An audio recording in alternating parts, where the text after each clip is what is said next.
मूर्तये नमः. धर्माचा जणू मूर्तिमान पुतळा, धर्माचा जणू मूर्तिमान पुतळा, भासे जना भूवरी, भासे जना भुवरी. दीक्षा देऊनी जो जगतिया, दीक्षा देऊनी जो जगतिया, बद्धास हो उद्धरी. बद्धास हो उद्धरी. वाणीने वदता भागवती कथा, वाणीने वदता भागवती कथा, व्यासा प्रती भासला. व्यासा प्रती भासला. तो हा गुरु श्री जनार्दन असा, तो हा गुरु श्री जनार्दन असा, पाटांगणी शोभला. पाटांगणी शोभला. सद्गुरुनाथ महाराज की जय. हरे नमः. श्री शुकोवाच ते नागराज मामंत्र्य फलभागेन वासुकिम परिवीजे गिरो तस्मिन् नेत्रमभ्यं मुदान्विताः. भगवान वेदव्यास वर्णन करून सांगू लागले आणि शुकाचार्य राजा परीक्षितीला सांगतात. याप्रमाणे देव आणि दानव यांनी खऱ्या अर्थाने मोठ्या युक्तीनं समुद्र मंथनाचा विचार पक्का केला. दोघांची भूमिका भिन्न होती. खरं म्हणजे हे शत्रू आणि हे शत्रू जेव्हा एकमेकाला मिळतात, एका मोठ्या ध्येयासाठी जेव्हा एकत्र येतात, तेव्हा प्रत्येकाचा स्वार्थ त्यामध्ये दडलेला असतो. म्हणून या ठिकाणी त्यांनी स्वार्थ काय होता, तर स्वार्थ एकच होता की आपल्याला हे अमृत मिळावं.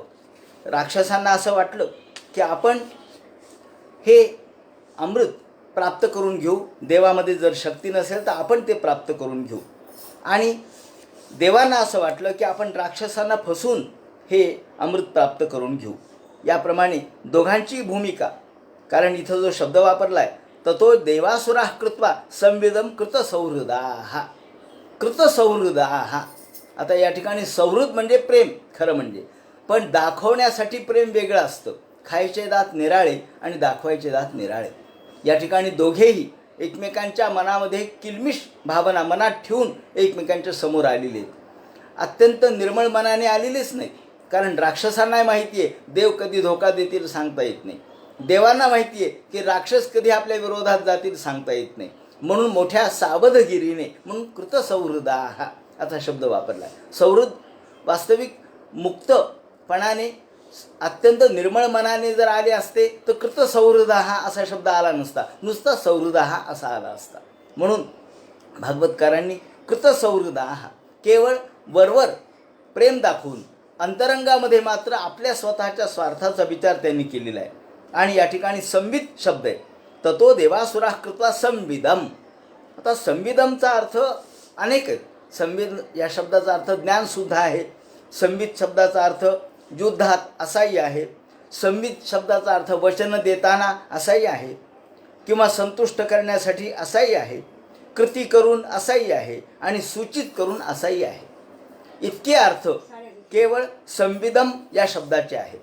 म्हणजे इथे कोणता लागू पडतो, तर एकमेकांना वचन देताना मनामध्ये काहीतरी आपल्या स्वतःचा स्वार्थ गृहीत धरून कृतसौहृदाः असा शब्द वापरला आहे. आणि म्हणून संविद शब्दाने हे सूचित केलं आहे की प्रत्येकाने एकमेकांना वचन देताना आपल्या स्वतःचा हेतू प्रगट होऊ दिलेला नाही. आपला जो हेतू आहे तो मनात कायम ठेवून राक्षस आणि देव यांनी हे मान्य केलं. आता देव तर हे प्रस्ताव घेऊनच आलेले होते आणि देवांच्या हातात सत्ताही नव्हती. राक्षसांनी हा मान्य केला. बळींनी सर्वांचं मत घेतलं, अगदी लोकशाही पद्धतीने सर्वांचं मत घेतलं की आपलं काय मत आहे. तेव्हा सर्वांनी सांगितलं काय हरकत नाही, आपण हे मान्य करू. अरिष्ट या ठिकाणी 100 रिष्टनेमिश्च याचे त्रिपुरवासीनाः. 100 अरिष्टनेमी त्रिपुरवासी हे जे सर्व मोठमोठे असुराचे अधिप होते श्रेष्ठ दर्जाचे, त्यांनी ही प्रस्तावाला मान्यता दिली. म्हटल्यावर बळी म्हणाला काही हरकत नाही, चला आता समुद्र मंथनाच्या प्रयत्नाला आपण लागू. दोघांचं यामध्ये कल्याण आहे ते करायला काही हरकत नाही. समुद्रामध्ये सगळ्या प्रकारच्या वनस्पती टाकल्या. विष्णूंनी सांगितल्याप्रमाणे सर्व वनस्पती, सर्व प्रकारचे विरुद्ध म्हणजे औषधी, सगळ्या प्रकारच्या औषधी वनस्पती यांचं मेलन त्यामध्ये केलं. आणि नंतर समुद्रामध्ये आता ते टाकल्यानंतर आता समुद्राला, कोणता समुद्र, हा क्षीरसमुद्र, क्षीरसागर, हा आता ढवळून काढायचा आहे. मग काय करावं, ढवळून काढण्यासाठी मंदर पर्वत आला. या ठिकाणी मंदर पर्वताची गरज आहे. मंदर पर्वत अत्यंत प्रचंड होता आणि हा रवी करावा असं ठरलं आणि वासुकीला दोरी करावी असं ठरलं. आणि मग वासुकीला सर्व देवांनी प्रार्थना केली, राक्षसांनी प्रार्थना केली. तम नागराज मामंत्र्य फलभागेन वासुकिम. फलभागेन आपल्याला काहीतरी प्राप्त करून घ्यायचं आहे म्हटल्यावर सर्वांना शरण जावं लागतं.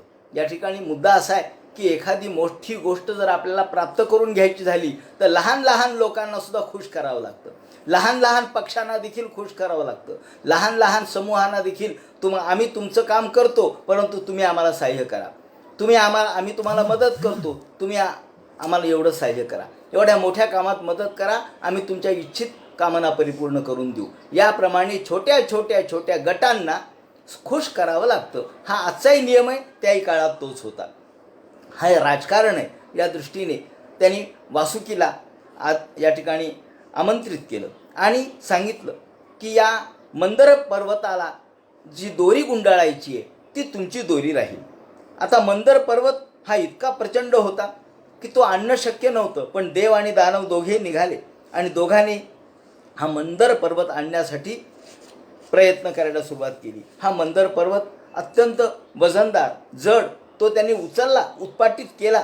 प्रविश्य तोयम गिरिमुज्जाहार, याप्रमाणे तो पर्वत उचलला आणि आणायला सुरुवात केली. पण आणता आणता आणता तो पर्वत इतका जड होता की उचलताच येईना. तो परिपूर्णपणाने त्या समुद्राच्या जवळ आणण्यामध्ये हे दोघंही अपयशी झाले आणि त्या गोंधळामध्ये अनेक देवांना लागलं, राक्षसांना लागलं, ते जखमी झाले. कोणाचे पाय तुटले, कोणाचे हात तुटले, कोणाचा जखमी झाले, कोणाच्या डोक्याला लागलं आणि कोणी त्या पर्वताच्या खाली चिरडले गेले. याप्रमाणे भगवंतांनी पाहिलं की अरे एवढा हा सगळा प्रयत्न चालू आहे, मग आपलं शेवटी मदत करणं आपलं काम आहे. म्हणून भगवंतांनी स्वतः या वेळेला मंदर पर्वतातील या प्रचंड शक्तीचा, आपल्या स्वतःच्या शक्तीचा वापर करून गरुडारूढ भगवान झाले. या वेळेला विराज आणि संभूती हा चाक्षुष मन्वंतरातली घटना आहे. अजित अवतार भगवंतांनी धारण केला. विराज आणि संभूतीच्या या पोटी अजित अवतार भगवंतांनी धारण केला आणि तो पर्वत सहज लीलया गरुडावरती आरूढ होऊन भगवंतांनी आणला. यावेळेला जे जे राक्षस, जे जे देव जखमी झाले होते, जायबंदी झाले होते, ज्यांचे हात तुटले, पाय तुटले, त्या सर्वांना भगवंतांनी प्रेमदृष्टीने पाहिलं आणि निर्व्रणो भवेत, सगळ्यांचं निर्व्रण केलं. कोणाचाही जखम शिल्लक ठेवली नाही. भगवंताची अमृतमय दृष्टी या ठिकाणी सर्वांवर पडली आणि याप्रमाणे भगवंतांनी सर्वांना आनंदित केलं. तो पर्वत आणला, तो समुद्रात ठेवला खरा आणि मध्यमाना तथा सिंधोर देवासुरवर उथपैही, तो वासुकी याची दोरी केलेली होती. वासुकीची दोरी गुंडाळली या मंदर पर्वताला आणि दोघंही, एका बाजूला देव आणि दुसऱ्या बाजूला दानव, या दोघांनी मंथन करायला सुरुवात केली. आता ही एक संकल्पना अत्यंत महत्त्वाची आहे. मंथन, शेवटी मंथन म्हणजे काय? मंथन म्हणजे ढवळणे. ढवळण्यामधून जे काही बाहेर पडतं, जसं आपण ताक घुसळतो, घुसळण्यामधून लोणी बाहेर येतं, ताकही बाहेर जातं. म्हणजे दही आपण घुसळतो, त्यातून ताकही निघतं आणि लोणी निघतं. लोणी बरोबरचं आपण काढून घेतो आणि ताक बाजूला टाकतो. म्हणजे दोन्ही गोष्टी निघतात. जे उपयुक्त आहे तेही निघतं आणि अनुपयुक्त तेही निघतं. ताकाचाही उपयोग आहे, पण लोण्या इतकं ताकाला महत्त्व नाही आहे. त्यामुळे मूल्यवानही निघतं आणि कमी दर्जाचंही निघतं. याप्रमाणे हे मंथन सुरू झालं. हे मंथन एका दृष्टीने समाज मंथन आहे.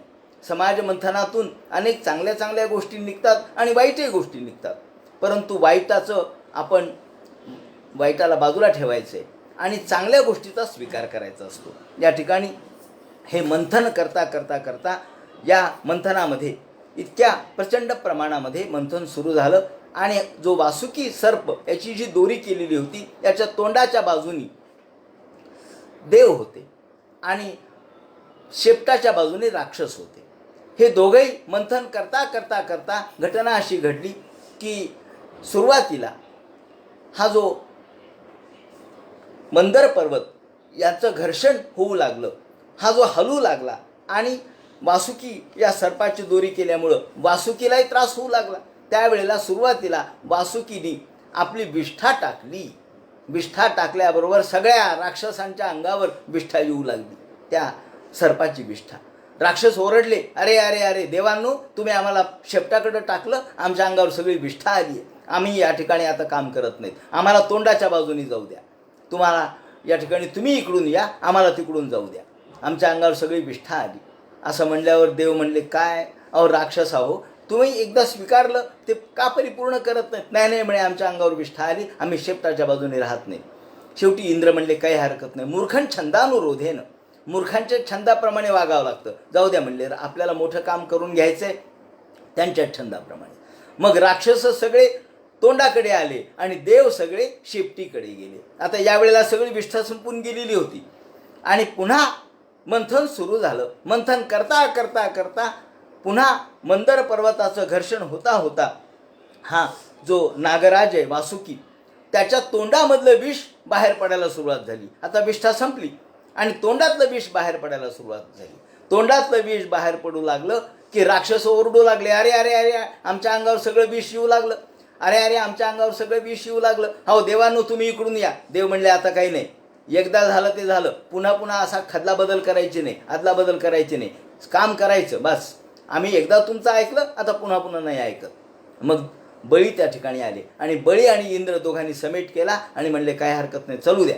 याप्रमाणे मंथन सुरू झालं आणि मंथन सुरू होता होता अहिंद्र सहस्र कठोर दृंगमुख, अत्यंत कठोर अशा प्रकारचा तो पर्वत होता वासुकी नाग. पण मंदर पर्वत खाली खाली खाली खाली जाऊ लागला. अरे मंदर पर्वत तर खालीच चालला, समुद्राची खोली एवढी होती की मंदर पर्वत खाली खाली खाली खाली जाऊ लागला. त्याचा धरच लागेना समुद्राचा. अहो समुद्र काय जवळ आहे का? किती खोल आहे, त्याच्या खोलीचा अंदाज कुणी करावा. तो एक क्षीरसागर होता, त्याच्या खोलीचा अंदाज येईना. शेवटी देवाने विचार केला की अरे आता हे सगळे लोक काय करतील बिचारे, काम करू लागलेत पण आपलंही काही काम आहे मदत करायचं. म्हणून भगवंतांनी तत्काळ या ठिकाणी हा कच्छावतार धारण केला. भगवंतांनी कच्छावतार धारण करून त्या मंदर पर्वताच्या खाली आपली पाठ ठेवली आणि म्हणून कच्छरूप भगवंतांनी धारण केलं. आणि यावेळेला सांगतात असं की विराट स्वरूप असणाऱ्या भगवंताची पाठ एकदा खाजवत होती म्हणे. आणि भगवंताची पाठ खाजवत असताना विराट पुरुष असलेल्या भगवंताची पाठ कोण खाजवणार? म्हणून यावेळेला भगवंतांनी कच्छावतार धारण केला आणि मंदर पर्वत आपल्या पाठीवर घेतला की ज्यामुळं त्या मंदर पर्वतामुळे ती पाठ खाजवली गेली. कारण मंदर पर्वताचं घर्षण होऊ लागलं आणि जसं जसं घर्षण होऊ लागलं तशी तशी भगवंताची पाठ खाजवली जाऊ लागली. याप्रमाणे कारण कासवाची पाठ अत्यंत कठोर असते, कठोर, अत्यंत कठोर.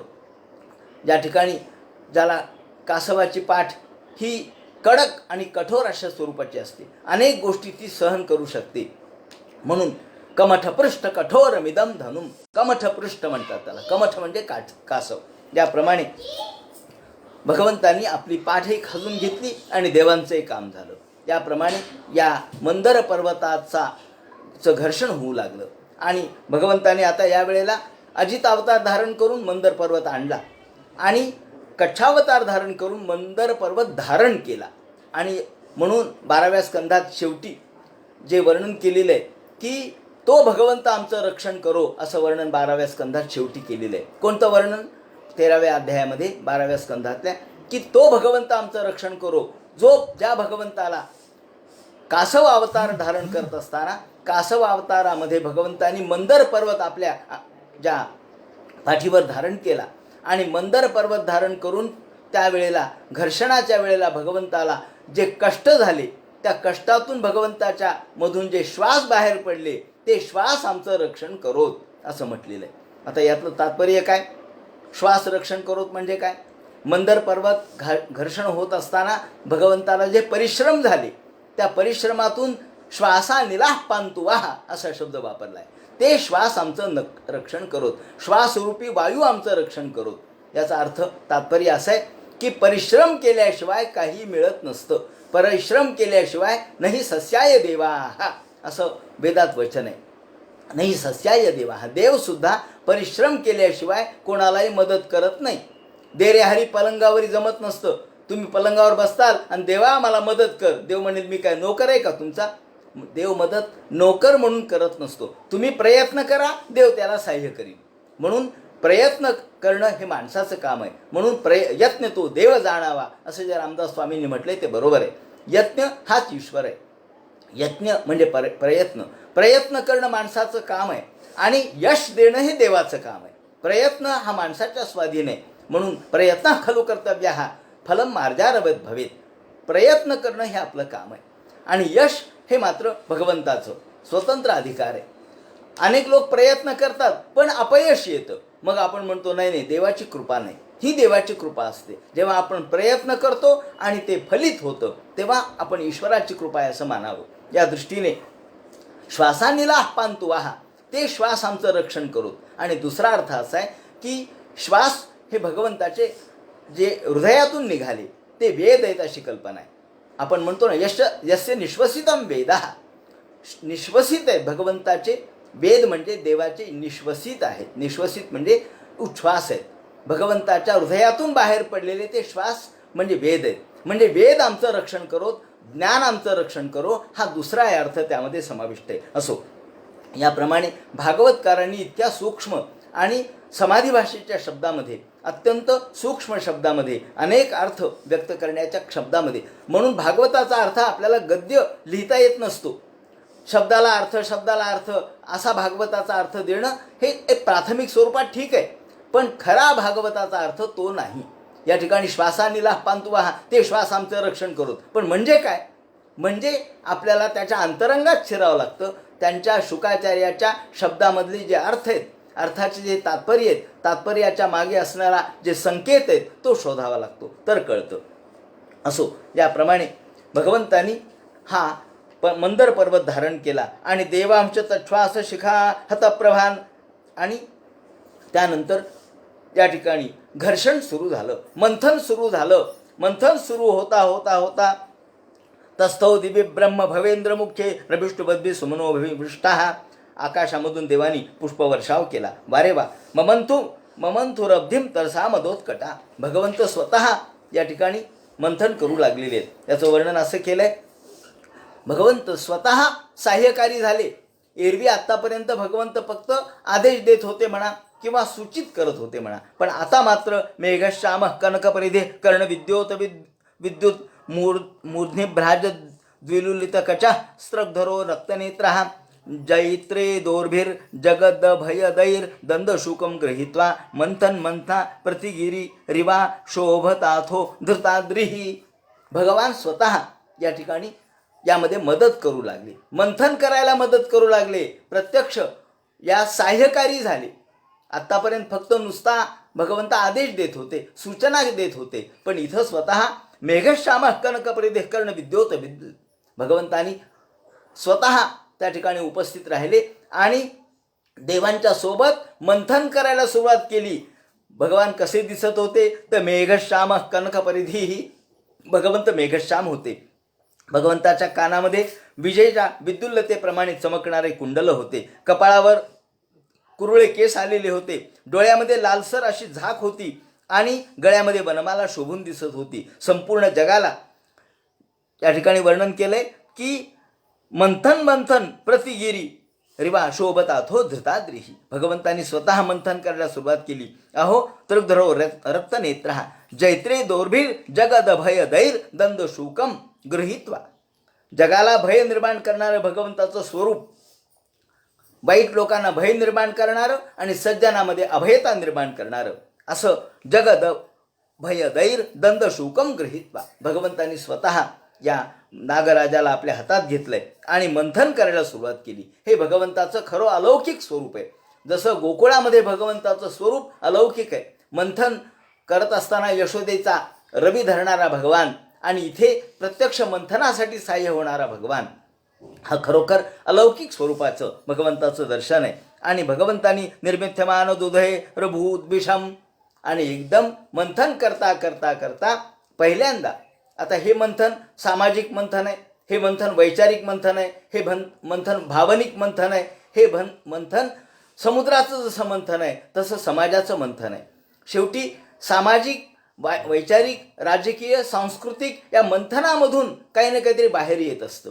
मंथन म्हणजे दोन गोष्टी एकत्र आल्या आणि त्यातून जेव्हा घुसळण होते, दोन्ही गोष्टीची घुसळण होते. आता या समुद्रामध्ये अनेक औषधं विरुद्ध त्याप्रमाणे वनस्पती ह्या टाकलेल्या आहेत. समुद्राचं पाणी आहे आणि त्यासोबत या रवीनी म्हणजे मंदर पर्वतरूपी रवीनी भगवंत मंथन करू लागलेले आहेत. सर्व देव या ठिकाणी सहाय्यकारी आहेत. करता करता करता एकदम हलाहल मग्रता हा करता करता करता इतका प्रचंड प्रमाणात वायू सुटला, इतकी प्रचंड प्रमाणात आग निर्माण झाली की सगळीकडे जणू काय आग लागली, वणवा पेटलाय असं वाटू लागलं. लोक म्हणू लागले, अहो वणवा कशाचा पेटला, आग कशाची आहे, चटके कशाचे बसू लागलेत. आणि पाहता क्षणीच एक हलाहल नावाचं विष त्यातून बाहेर पडलं. निर्मथ्यमाना दुधेर भूत विषम महोलवणम हाल हला मग्रता. ज्याप्रमाणे संभ्रांत मीनोन मकरा ही कच्छपात. अहो समुद्रामध्ये मोठमोठे मासे होते, समुद्रामध्ये मोठमोठे कासव होते, तिमिंगिल होते, किती मोठमोठ्या दर्जाच्या मगरी आणि सुसरी होत्या, पण त्या विषामुळं मरू लागल्या, थरथर कापू लागल्या. अहो त्यांच्यावर देखील परिणाम झाला, ते देखील बेशुद्ध पडू लागल्या. आणि तिमित दीपग्राह या ठिकाणी मोठमोठे हत्ती ओढाले मासे, हे सगळे तिमिंगिल मासे हे सगळे व्याकुळ झाले. हे पाहिल्याबरोबर तदुग्र वेगम दिशे दिशे पर्यंत हो. आता पहा, या मंथनामध्ये भगवान विष्णू स्वतः होते, सगळे देव होते, इंद्र चंद्र वरुण कुबेर, त्याचप्रमाणे सगळे किन्नर पन्नग हे सगळे होते, सगळे दानव होते, ब्रह्मादिक देव होते. पण फक्त कोण नव्हतं, फक्त महादेव नव्हते. ते फक्त कैलास पर्वतावर शांत आपल्या पार्वतीसह बसलेले आणि जपजाप्यामध्ये तल्लीन होते. आत्तापर्यंत कोणाला त्यांची आठवण नाही झाली. आता अमृत निघायचंय, अमृत काढायचंय म्हटल्यावर कुणी त्यांना बोलवायला गेलं नाही, चला महादेवा अमृत निघालंय म्हणून अमृत काढायचा प्रयत्न चाललाय. पण जेव्हा हलाहल विष निघालं तेव्हा मात्र लोक म्हणाले, अहो हलाहल विष निघाला, आता काय करावा. अरक्षमाणा शरणम सदाशिवम. आता फक्त एकच देव आहे की जो आपलं रक्षण करू शकतो. कोणते? विष्णू. काय हो विष्णू कशाले, ते विषाच्या समोर येणारच नाहीत. लक्ष्मी आली म्हणजे समोर येतील, पण विषासमोर येणार नाहीत. मग हे विष कोण घेईल? महादेवाला शरण गेल्याशिवाय पर्याय नाही. फक्त शरणम सदाशिवम. भगवंत सदाशिव जे सगळ्यांचं कल्याण करू इच्छितात, सर्वांचं कल्याण करणारे तेच सदाशिव, हेच आपल्याला मदत करू शकतील. चला अरक्षमाणा, ते आपलं रक्षण करण्याची जबाबदारी त्यांचीच आहे. चला आपण त्यांच्याकडे जाऊ. आणि महादेव भोळे आहेत म्हणले, भोळा माणूस सगळ्यांना होकार देतो. हो तुम्ही फार मोठे आहेत म्हणले की खुश होतो. आशुतोष उमापती. आशुतोष ताबडतोब प्रसन्न होणारा देव फक्त उमापती आहे. ताबडतोब प्रसन्न होणारा, ताबडतोब भुलणारा, ताबडतोब आपल्या शब्दामध्ये अडकणारा. त्यांना भोळ्या लोकांना ताबडतोब शब्दामध्ये अडकवता येतं, युक्तिवान लोकांना अडकवता येत नाही. विष्णूला कसं अडकवता येईल? विष्णू सगळ्यापेक्षा श्रेष्ठ आहेत, विष्णू सगळ्यापेक्षा युक्तिवान आहेत. ते सगळ्यामध्ये कोणातच अडकणार नाहीत. ते उखळात टाकलं तर मुसळातून निघून जातील. पण महादेव तसे नाही. चला याप्रमाणे महादेवाकडे गेले आणि महादेवाकडे गेल्याबरोबर सगळे देव शरण आले. स्ततोदृषाणम स्तुतिभ्यः प्रणेमुः. बरं, शरण आल्याबरोबर आधी काय करावं लागतं? विष घ्या म्हणायचं असतं काय? जर आपल्याला एखाद्याला प्रसन्न करून घ्यायचंय तर आधी दुःख समोर मांडायचं नसतं, संकट समोर मांडायचं नसतं, संकटाचा प्याला समोर मांडायचा नसतो, दुःखाचा प्याला समोर मांडायचा नसतो. आधी स्तुती करायची, तोंड भरून स्तुती करायची. आणि याप्रमाणे सगळे प्रजापती म्हणजे ब्रह्मदेवासह सगळे आले, हात जोडले. देवदेव महादेव भूतात्मन भूतभावन त्राहिण शरणापन्नाम त्रैलोक्य दहनात विषात. सगळे लोक शरण आले. म्हणले महादेवा, म्हणले काय? डोळे उघडले महादेव, अरे ब्रह्मादिक देव सगळे आलेत, इंद्र चंद्र वरुण कुबर सगळे. हो म्हणले. अहो कशासाठी आलात? म्हणले त्राहिणा, आमचं रक्षण करा, आमचं रक्षण करा. आम्ही त्राही भगवान स्थिती झाली आहे, आम्ही तुम्हाला शरण आलो आहोत. अहो म्हणले शरण येण्याचं काय कारण आहे? ब्रह्मादिक देव मला शरण आले, कशासाठी हो? म्हणले त्रैलोक्य दहनात. अहो सगळं तुम्ही काय शांत बसलात म्हणे या कैलासामध्ये. या कैलास पर्वतावर शांतता किती आहे? शांतता आहे, थंडपणा आहे, निवांतपणा आहे. पण बाहेर पहा तुम्ही, सगळं जग जळू लागलंय, त्रैलोक्य जळू लागलंय. अहो स्वर्ग मृत्यू पाताळ सगळं दहन त्यांचं होऊ लागलंय. म्हणले झालं काय असं? तुम्ही एका शरणम जगत, ते काहीच विचारू नका. म्हणले तुम्ही एकमेव जगाचे पालक आहात. अहो तुम्ही आमचे आईबाप आहात. जगतः पितरो वंदे पार्वती परमेश्वरौ. तुम्ही जगाचे आईबाप आहात. अहो, आईबापांनी मुलाची जबाबदारी नाही घ्यायची तर कुणी घ्यायची? आम्ही तुमचे लहान मुलं आहोत, आम्हाला काही कळत नाही. आम्ही अज्ञानी आहोत, आम्ही बालक आहोत.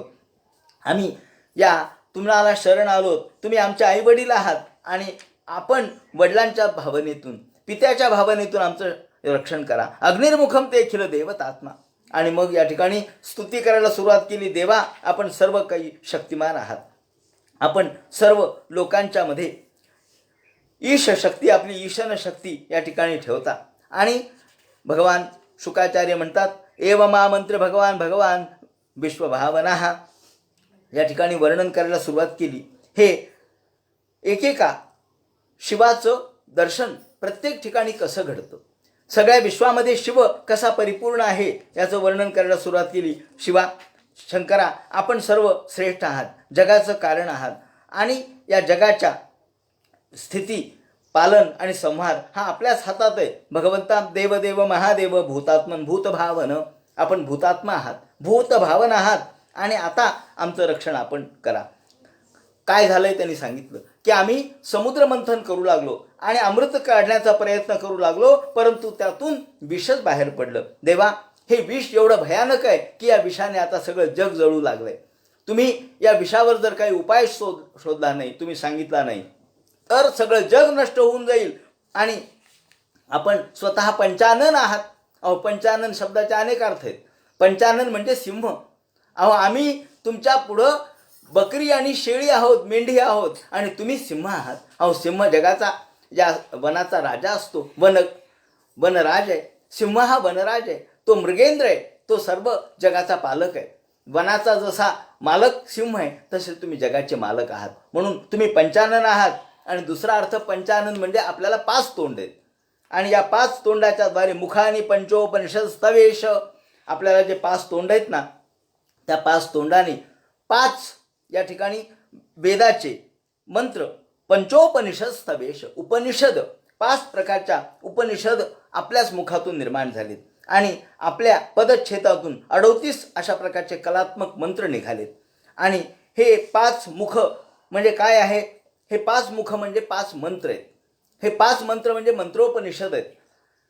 तुमचे 5 मुख म्हणजे एक एक उपनिषद आहे, एक एक मंत्र आहेत, ज्यातून 38 वेद मंत्र उत्पन्न झाले. कोणते मुख आहेत हे?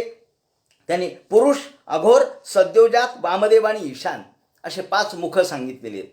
या 5 मुखांचं वर्णन आपल्याला रुद्राध्यायामध्ये दिसतं. अघोरेभ्यो थघोरेभ्यो रुद्रेभ्यः सर्वेभ्य सर्वेभ्यो नमस्ते अस्तु रुद्ररूपेभ्यः असं या रुद्राध्यायात म्हटलंय. अघोरेभ्यो थघोरेभ्यो घोर घोरतरेभ्यः सर्वेभ्य सर्वेभ्यो नमस्ते अस्तु रुद्ररूपेभ्यः तत्पुरुषाय विद्महे महादेवाय धीमहि तन्नो रुद्रः प्रचोदयात्. ईशानः सर्वविद्यानाम् ईश्वरः सर्वभूतानां ब्रह्माधिपतिर्ब्रह्मणोऽधिपतिर्ब्रह्मा शिवो मे अस्तु सदाशिवोम. ओम वामदेवाय नमो, ज्येष्ठाय नमः, श्रेष्ठाय नमो, रुद्राय नमः, कालाय नमः, कलविकरणाय नमो, बलविकरणाय नमो, बलाय नमो, बलप्रमथाय नमः, सर्वभूत दमनाय नमो, मनोन्मनाय नमः. सद्यो जातं प्रपद्यामि सद्यो जाताय वै नमो नमः. भवे भवेनाति भवे भवस्मान् भवोद्भवाय नमः. याप्रमाणे अघोरेभ्यो म्हणजे अघोर, त्यानंतर तत्पुरुष, त्यानंतर ईशान, त्यानंतर वामदेव आणि सद्योजात, हे आपल्या मुखातून, ह्या 5 मुखातून हे 5 मंत्र निघाले. आणि हेच मंत्रोपनिषद आहे. त्यातून 38 मंत्र निघाले. देवा, याप्रमाणे आपण सर्व श्रेष्ठ आहात. वेदाची निर्मिती आपल्यापासून झाली. आपण सर्व या जगाचे मालक आणि चालक आहात. तुम्ही जर या ठिकाणी आमच्यावर कृपा केली नाही तर हे जग जळून नष्ट होईल. तर तस्य ते सदस्य परतस्य परस्य. हे देवा, एतत् परम प्रपश्यामो न परंते महेश्वर. आपल्याशिवाय आता आमचं रक्षण करणारा कुणी नाही. न परंते महेश्वर मृड नाही लोकस्य. आणि त्याला सांगितलं की महादेवा, अहो शंकरा, आपण परमस्वरूप आहात आणि आपली लीलाच अलौकिक आहे. तेव्हा या जगाच्या कल्याणासाठी तर आपण रूप धारण करता, जगाच्या कल्याणासाठी तर आपण अवतार धारण करता. अहो, तुमचं जो कोणी तुम्हाला शरण येतो त्याच्यावर तुम्ही किती कृपा करता. अहो, एखादा भस्मासुरासारखा तुम्हाला वर मागून घेतो की ज्याच्या डोक्यावर मी हात ठेवेल तो मेला पाहिजे, आणि तुमच्या लक्षात नाही आलं महादेवा, तुम्ही त्याला हा वर देऊन टाकला आणि तो तुमच्याच डोक्यावर हात द्यायला निघाला. इतके तर तुम्ही आशुतोष आहात. कोणाला काहीही वर देता. तेव्हा देवा, एवढं तर आमच्यावर कृपा करा, या जगाचं कल्याण करा. मृडनाय ही लोकस्य. मृडनाय म्हणजे कल्याण करण्यासाठी. भगवंताला मृड पार्वतीला मृडानी म्हणतात. मृडानी रुद्राणी शिव शिव भवानी ते जपतः, म्हणून भगवंताला स्वतः मृड असं म्हणतात. म्हणजे जो या बोकडाच्या आवाजाने प्रसन्न होतो त्याला मृड असं म्हणतात. आणि जो लीला करून संसाराचं सगळ्या जगाचं कल्याण करतो त्याला मृड असं म्हणतात. मृड नाहीही लोकस्य. तेव्हा तुम्ही जगाचं कल्याण करण्यासाठी हे विविध अवतार धारण करता.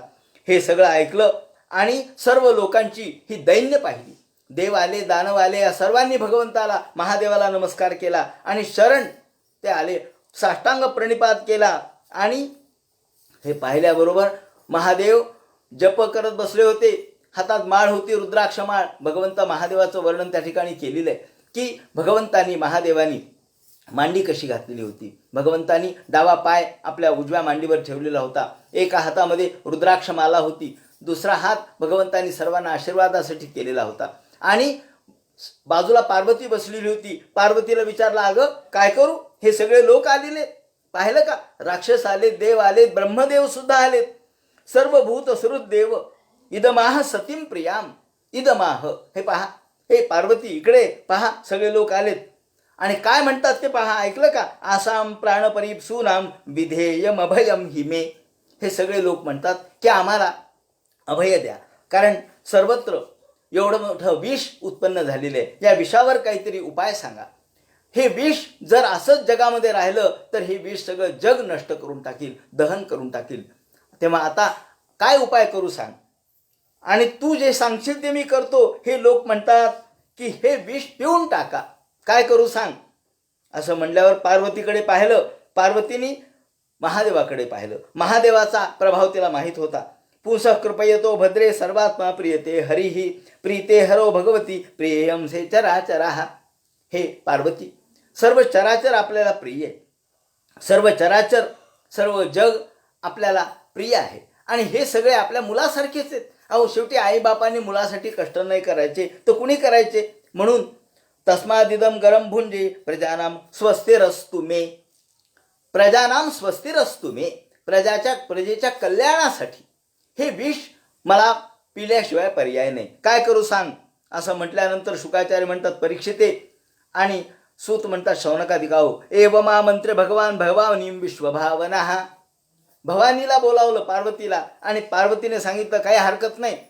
हे सगळे लोक म्हणतात ना, सगळ्या जगाचं कल्याण होणार आहे ना, सगळ्या देवांचं आणि राक्षसांचं, त्रिजगताचं कल्याण जर होणार असेल तर आपण जगाच्या कल्याणासाठी आहो. जगाच्या कल्याणा संताच्या विभूती देह कष्टविती परोपकारे.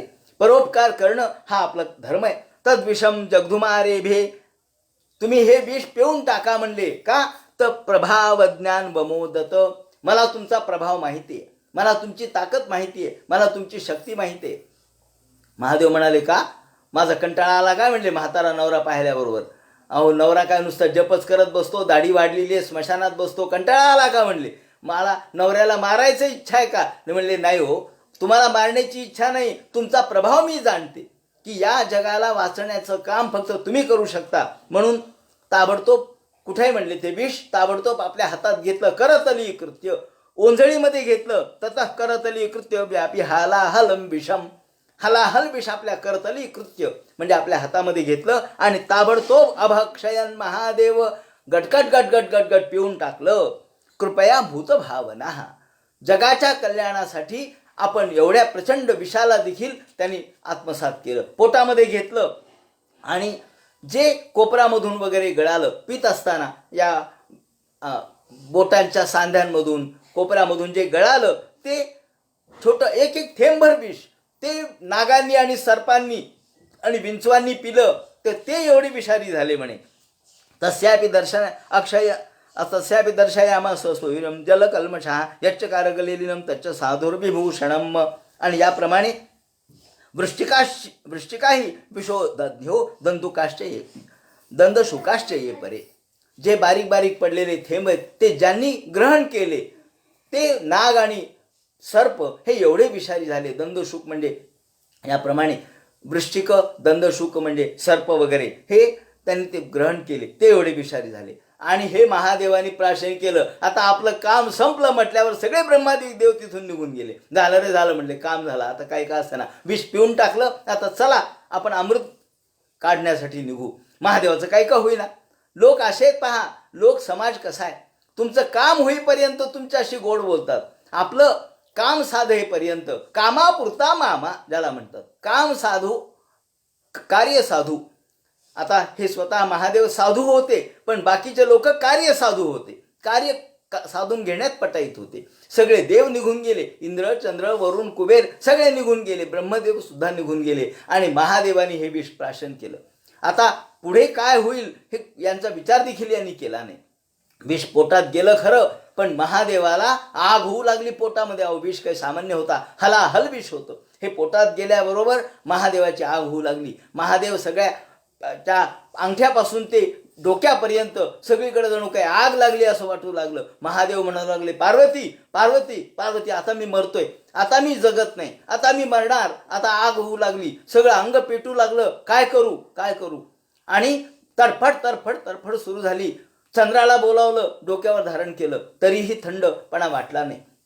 नाग घेतले सगळे, ते अंगाला गुंडाळले, पण थंडपणा वाटला नाही. सगळ्या त्या ठिकाणी स्मशानभूमीमध्ये गेले. स्मशानाची राख अंगाला लावली, तरी थंडपणा वाटेना. नाही, आता काही खरं नाही, सगळं अंग पेटून उठलंय, आता मी मरणार असं म्हटल्याबरोबर गंगा डोक्यावर घेतली. थंड, अहो गंगा ही पाप हरण करणारी, ताप हरण करणारी, ती डोक्यावर घेतली थंड वाटावं म्हणून. पण तरी सुद्धा महादेवाला थंडपणा वाटला नाही.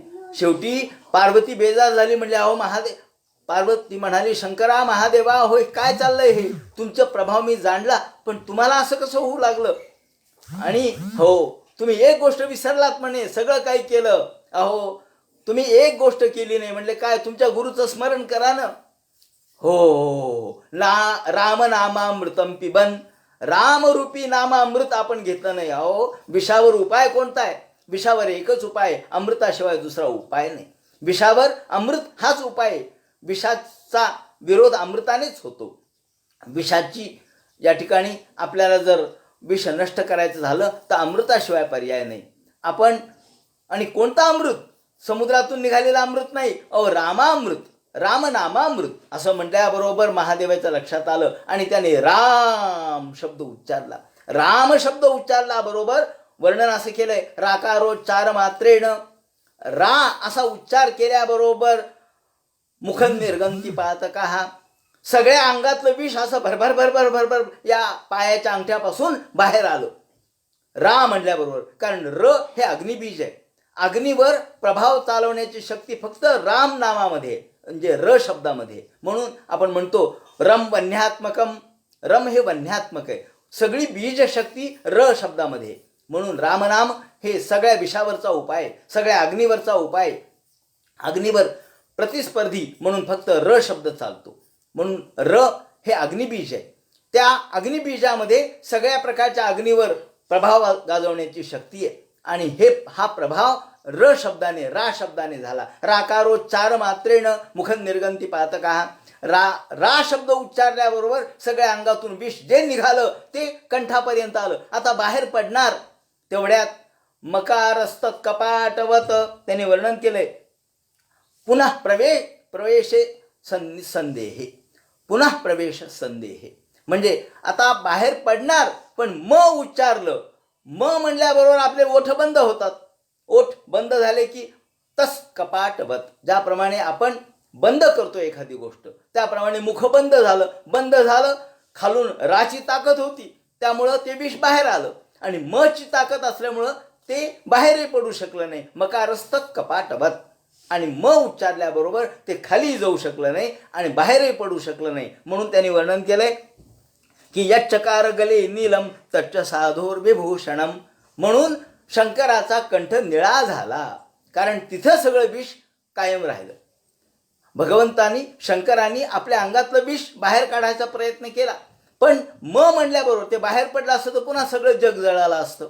म्हणून बाहेरही पडायचं नाहीये. म्हणून म शब्द उच्चारला. राम असा उच्चारल्याबरोबर म शब्दाने ते थांबलं आणि गळ्यामध्येच राहिलं. तर चकार या चकार गले नीलम. आणि म्हणून भगवंताचा नीळकंठ नाम प्रसिद्ध झाले. भगवंताचं नीळकंठ असं नाव झालं.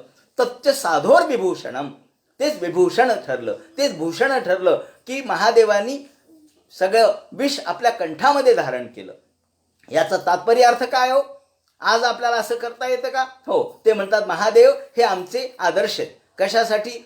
अहो, एखाद्याबद्दल आपल्या मनात खूप राग असतो, क्रोध असतो, त्याचप्रमाणे आपल्या मनामध्ये मत्सर असतो, पण हा प्रगट करायचा नसतो. तो फक्त व्यक्त केला तर आपल्याबद्दल लोक गैरसमज करतात, आपल्याबद्दल लोक विरोध करतात. म्हणून एखाद्या माणसाबद्दलचं जे काही मत असेल तुमचं ते व्यक्त करायचं नाही, ते कंठामध्ये ठेवायचं, ते बाहेर पाडू द्यायचं नाही. कारण बाहेर पडलं तर त्याचा विषाचा प्रभाव होईल, म्हणजे लोक आपल्या विरोधात जातील. म्हणून जर आपल्याला समाजाबद्दल आपल्या मनामध्ये काही जरी असलं, लोकांबद्दल काही जरी असली भावना, तरी ती मनातही ठेवायची नाही आणि बाहेरही ठेवायची नाही. कारण मनात ठेवली तर आपल्या मनात एक प्रकारचा गंड निर्माण होतो. त्यामुळं न्यूनगंड किंवा अहंगंड निर्माण होतो, किंवा वेगवेगळ्या प्रकारचे गंड निर्माण होतात, त्यातून वेगळ्या मॅनिया तयार होतात. म्हणून हे मनात ठेवायचे नाही, मग शरीरातही ठेवायचे नाही, मग ते बाहेरही टाकायचे नाही. मग कुठं टाकायचं? तर कंठात ठेवा. कंठामध्ये म्हणजे ज्याचा उच्चार करायचा नाही, पण आपल्या शरीरातही ठेवायचे नाहीत, आपल्या मनातही ठेवायचे नाहीत. याप्रमाणे आपल्या मनामध्ये काहीही ठेवायचं नाही आणि बाहेरही ते व्यक्त करायचं नाही. कारण बाहेर व्यक्त केलं तर लोकांच्यामध्ये गैरसमज निर्माण होईल, आपल्याबद्दल लोक वाईट बोलत राहतील. म्हणून लोकांच्याबद्दल आपल्या मनात काही जरी असलं तरी ते कंठात ठेवावं, हा संदेश महादेवाने याच्यातून दिलेला आहे. म्हणून तस्यापि दर्शयामास स्वविमजल कल्मषाः. आणि मग या ठिकाणी महादेवाने हे सगळं प्राशन केलं खरं. ते म्हणतात की तप्यन्ते लोकतापेन साधव प्रायशो जनाः. जन कल्याणासाठी आपण विषप्राशन करावं, अर्थात वाईट गोष्टी आपण आपल्याकडे घ्याव्यात, अर्थात वाईट गोष्टी आपल्यामध्ये पचवाव्यात, वाईट गोष्टी प्रगट करू नयेत, वाईट गोष्टी लोकांच्यापर्यंत जाऊ देऊ नयेत. कशा? तप्यन्ते लोकतापेन, ज्यामुळे लोक तापतात, लोकांना त्रास होतो, लोकांना त्रास होणाऱ्या गोष्टी आपण आपल्याजवळ ठेवाव्यात. परमाराधनम तद्धी पुरुषस्य अखिलात्मनः. आणि म्हणून ते म्हणतात प्रजेचं दुःख टाळण्यासाठी समाजातलं दुःख संत महात्मे आपल्यावरती घेतात, आपल्याकडे ते त्या दुःखाचा भार आपल्या अंगावर घेतात आणि हे दुःख आपण सहन करतात. अनेक साधू आपण बघतो की जे दुसऱ्याचा भार आपल्या अंगावर घेतात, दुसऱ्याचं दुःख, दुसऱ्याचे कर्म आपल्या अंगावर घेतात आणि दुसऱ्याचे कर्म अंगावर घेऊन आपल्याप्रमाणे आपल्या शिष्यांचे सुद्धा अनेक कर्म, मोठे साधू गजानन महाराजांचं वर्णन आपल्याला गेल्या 100 वर्षातले संत गजानन महाराज, त्यांनी सुद्धा दुसऱ्यांचे अनेक कुष्ठरोग आपल्या अंगावर घेतले ना. आपले शिष्याचे कितीतरी रोग आणि कितीतरी दुःख हे आपल्या अंगावर घेतले आणि ते आपण स्वतः वागवले, पण दुःखाबद्दल चकार शब्द काढला नाही, कारण ते कंठातच ठेवले. दुःख कंठात ठेवावं, वेदना कंठात ठेवावी, ती प्रगट करू नये. रोज उठून काय बाबा मला त्रास आहे असं म्हणत जाऊ नये. का? तर अहो त्रास सहन करावा लागतो. म्हणून सोसरे माझ्या मनातू सोसण्याचा सूर होतो, सूर साधी ताल तेव्हा भारताचा दूर होतो. त्याप्रमाणे तप्यन्ते लोकतापेन साधव प्रायशो जनाः परमाराधनम तद्धी पुरुषस्य अखिलात्मनः. जर भगवंत अशा पद्धतीने सगळ्या जगाचं दुःख हरण करणार आहे, याप्रमाणे त्यांनी वर्णन केलं. आणि हे सगळे लोक पुन्हा या ठिकाणी सगळे दानवादिक सगळे समुद्र मंथनासाठी निघाले. शुकाचार्य म्हणतात याप्रमाणे पीते करे वृषांकेण प्रीतास्ते मरदानवाः ममंतु तरसा सिंधुम हविर्धानी ततो भवत. याप्रमाणे पुन्हा समुद्र मंथनासाठी ते निघाले. या समुद्र मंथनातून पहिल्यांदा जसं विष निघालं, विषाच्या वेळेला महादेवाची आठवण झाली, पण पुन्हा विचार केला नाही त्या महादेवाचं झालं काय, ते विषाचं झालं काय, कोणी विचार केला नाही. इकडे पुन्हा आपापल्या कामात तल्लीन झाले. त्या विषात, त्या समुद्रातून या ठिकाणी मंथन करता करता करता पहिल्यांदा कामधेनू म्हणजे विषाच्या नंतर प्रगट झाली. ममंतु तरसा सिंधुम हविर्धानी ततो भवत. हविर्धानी कामधेनू प्रगट झाली. ही कामधेनू सगळ्या प्रकारच्या इच्छा पूर्ण करणारी ही कामधेनू सगळ्यात देव आणि दानव म्हणू लागले. अहो पहिल्यांदा काही जे निर्माण झालं ना, जर चांगलं असेल तर ते ब्राह्मणाला द्यावं. म्हणजे ब्राह्मण, देव ब्राह्मण, आधी देवाला द्यावं, म्हणजे विष दिलं देवाला, अहो म्हणले विष देवच घेणार, दुसरं कोण घेणार. आणि आता कामधेनू निघाली, ती ब्राह्मणाला द्या, कारण अग्निहोत्राला त्याची गरज आहे. अग्निहोत्राला तिच्यापासून शेण, गोमूत्र, त्याप्रमाणे तूप हे सगळं हवीर धानासाठी लागतं, हवीर भागासाठी लागतं, अग्निहोत्रासाठी लागतं. म्हणून समुद्रातून निर्माण झालेली कामधेनू अग्निहोत्रासाठी लागते. म्हणून ज्या ब्राह्मण ऋषी लोकांना ती दिली आणि याप्रमाणे हवीर द्रव्य मिळविण्यासाठी वैदिक ऋषींनी तिचं ग्रहण केलं. तामग्निहोत्री मृषयो जगृर्ब्रह्मवादिनः यज्ञस्य देवायानस्य मेध्याय हविषे नृप. त्यानंतर तिसऱ्या वेळेला पुन्हा समुद्र मंथन सुरू झालं. जे मंथन सुरू झालं आणि त्या समुद्रातून एक मोठा उच्चैश्रवा घोडा निघाला. उच्चैश्रवा म्हणजे ज्याचे कान उंच होते आणि पांढरा शुभ्र अशा प्रकारचा हा घोडा. आणि हा निघाल्याबरोबर चंद्रासारखा शोभिवंत होता, शुभ्र होता. हयोभूत चंद्रपांडुरा, चंद्राप्रमाणे पांढरा शुभ्र घोडा पाहिल्याबरोबर बळी म्हणला आमच्याकडे द्या. अहो आमच्यामुळे तर तुम्ही हे समुद्र मंथन करू लागले, आता पहिला आग्रह हक्क माझा आहे. इंद्र म्हणले बरं ठीक आहे तुमचा. तस्मिन बली स्पृहाम चक्रे, स्पृहा निर्माण झाली, बलीच्या मनामध्ये इच्छा निर्माण झाली आणि बलीनी तो हा घोडा उच्चैश्रवा घेतला. त्यानंतर तो बळीने घेतल्याबरोबर नंतर निघाला ऐरावत. ऐरावताला 5 सोंड होते, तोही पांढरा शुभ्र होता. तत ऐरावतो नाम वारणेंद्रोभी निर्गतः दंतशत्रुभे, त्याला 4 दात होते.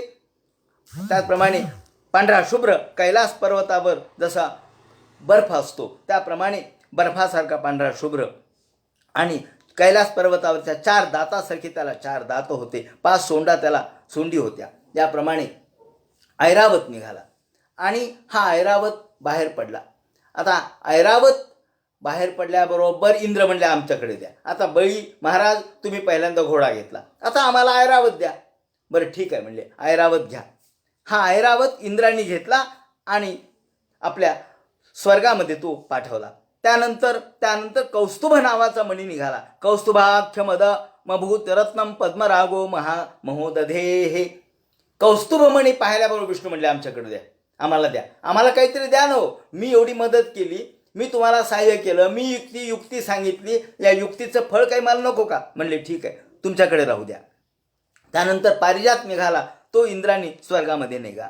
त्यानंतर ततश्च अप्सरसो जाता, अप्सरा निघाल्या, त्याही स्वर्गामध्ये नेल्या. रमण्य स्वर्गिण्याम वल्गोगती लीलावलोकनैः ततश्चाविर्भूत साक्षात श्रीरमा भगवत परा. आणि त्यानंतर पारिजात निघाला, अप्सरा निघाल्या आणि या सगळ्यानंतर ततश्चाविर्भूत साक्षात प्रत्यक्ष लक्ष्मी निघाली. लक्ष्मी बाहेर पडल्याबरोबर काय लक्ष्मीचं वर्णन केलंय.